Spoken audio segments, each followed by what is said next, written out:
Unutmayın, anlatan kişi zamanla dinlenen kişi olur ve dinlenen kişi güvenilen kişi.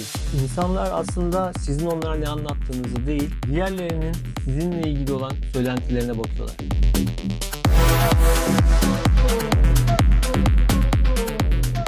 Bu serinin ilk bölümünde bir problemi nasıl fark ettik? Bir sonraki bölümde de bu probleme nasıl hızlıca bir çözüm bulduk? Sizlerle bunları paylaşmıştım. Ama artık farklı bir yere geliyoruz ve sadece ürün konuşmuyoruz. Artık bir isim, bir güven, bir algı konuşacağız. Yani markayı konuşacağız. Ve daha önemlisi bu oluşturduğumuz markanın nasıl zamanla bir otorite haline dönüşebileceğini konuşacağız. Çoğu girişimci bir marka kurarken ilk olarak buna hangi isim vereceğini düşünüyor. Halbuki doğru sıralama şöyle olmalı. Önce bir değer üret, sonra bu değeri taşıyacak bir isim bul ve o bulduğun isme zamanla bir anlam yükle. İsim bulmak aslında çok kolay. Birkaç saatlik toplantıyla kendinize hoşunuza giden insanlar için mutluluk verici bir marka oluşturabilirsiniz. Ama bu oluşturduğunuz ismin bulunduğunuz sektörde bir anlam taşıması sizin yıllarınızı alacaktır. Marka olmak aslında tam olarak bir itibarı inşa etmektir. Bu itibarı da zamanla, sabırla ve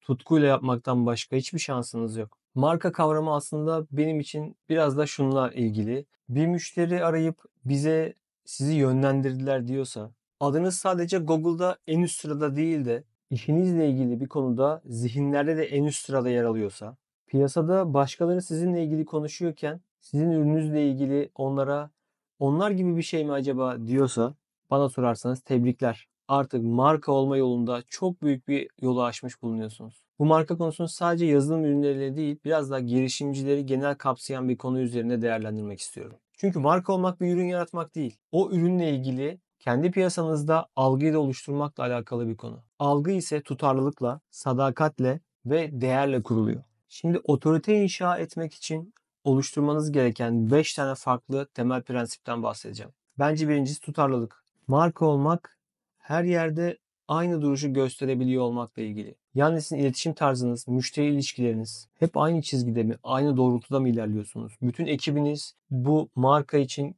müşteriyle konuşurken, hitap ederken, yazarken belirli bir formasyon üzerinde mi hareket ediyor? Instagram profiliniz, web siteniz, reklamlarınız, yazım tarzınız, çizim tarzınız bir tutarlılık üzerinde mi hareket ediyor? Bence birinci önceliğinizi bunu belirleyip tutarlılık konusunda çok net adımlar atmalı ve tüm ekibinizi eğer birden fazla kişiyle çalışıyorsanız hepsini bu kurallara riayet etmelerini sağlamalısınız. İkinci konuda aşmanız gereken konulardan bir tanesi de şeffaflık. Güvenin temelini kusursuzluk değil, müşteri gözünde açıklık ve şeffaflık oluşturuyor. Müşteri mükemmeliyeti aslında aramıyor çok fazla. Biraz daha samimiyeti arıyor.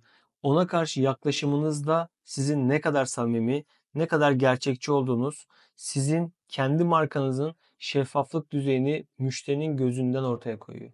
Bir şey yaparken hata yapmış olabilirsiniz. Bunun için özür dileyebilirsiniz. Bir eğitim planını aksatmış olabilirsiniz. Ya da verdiğiniz toplantı randevusuna istemeden de olsa gecikmiş olabilirsiniz. Önemli olan şey burada bu şeffaflığı doğru bir şekilde sağlamak ve karşınızdaki muhataba bunu doğru bir şekilde aktarmak. İnsanlar onlara yapmış olduğunuz dürüstlük karşısında sizinle bağlarını daha sert kurmaktansa daha yumuşak ve daha anlayışlı olarak kurar. Üçüncü temel prensip katılım.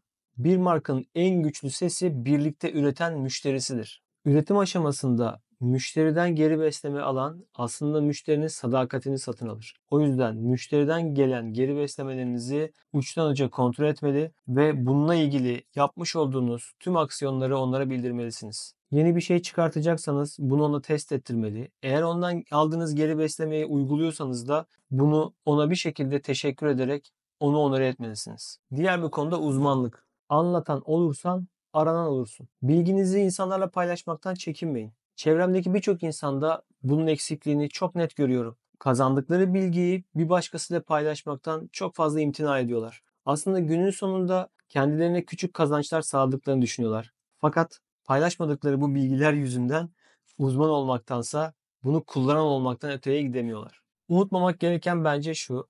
Zamanla anlatan kişi dinlenen kişi oluyor ve dinlenen kişi günün sonunda güvenilen kişi haline geliyor. Beşinci konu sosyal kanıt. İnsanlar aslında sizin anlattıklarınıza değil, sizinle ilgili sizin müşterilerinizin ya da ortak tanıdıklarınızın hakkınızda anlattığı şeylere bakıyorlar. O yüzden müşterilerinizden aldığınız memnuniyet mesajlarını paylaşmaya, eğer eğittiğiniz, geliştirdiğiniz yeni arkadaşlar varsa onların gelişimlerini insanlara göstermeye, ürettiğiniz bir başarı hikayesi varsa bunları göstermekten çekinmeyin.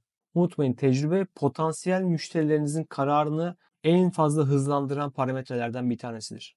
Bir marka aslında senin adına konuşan bir kişilik gibi. Duruşu net mi? Değeri karşı tarafa geçiyor mu?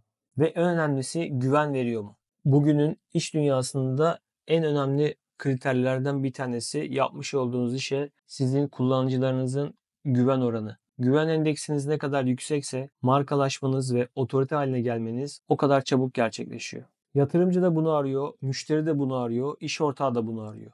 Peki bunu nasıl oluşturabilirsiniz? 3 tane net ana madde var. Süreklilik, saydamlık ve sahiplenme.